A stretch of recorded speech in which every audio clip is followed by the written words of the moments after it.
எளிய பக்திக்கு என்ன வழி? கடவுளே மிகவும் எளிமையானவர். பக்தி செய்வது மிகவும் சுலபம். தவம், தியானம், பூஜை போன்றவைகளை விட மனத்தால் பகவானை துதி செய்வது சுலபம்.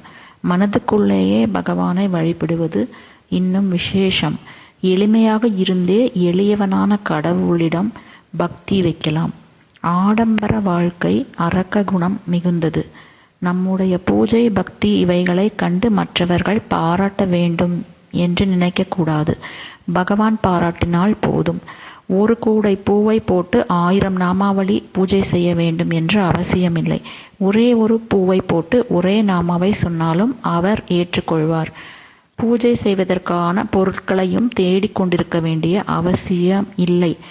மானச பூஜையே மேன்மையானது. வள்ளலார் கூட எளிமையாக வாழ்ந்தவர்தான். எளிய முறையிலேயே பூஜித்தவர் ஆண்டவனை. அகல் ஜோதியையே கடவுளாக வழிபட்டார். தெய்வங்கள் ஜோதி வடிவமாகத்தான் சொல்லப்பட்டுள்ளது. ஜோதிதான் அவரது வடிவம். கடவுள் மன்னிக்கும் குணம் உடையவர். தவறு செய்துவிட்டு மன்னிப்பு கேட்டால் உடனே மன்னித்து விடுவார்.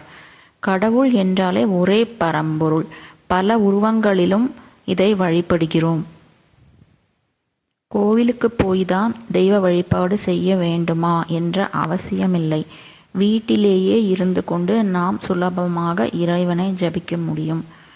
கோயிலுக்கு சென்றால் மனசு அலைபாயும் நிலைமை உருவாகும். அங்கே உள்ள மக்களை காண நேரிடும்.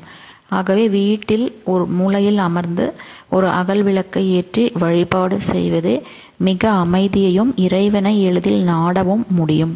நன்றி.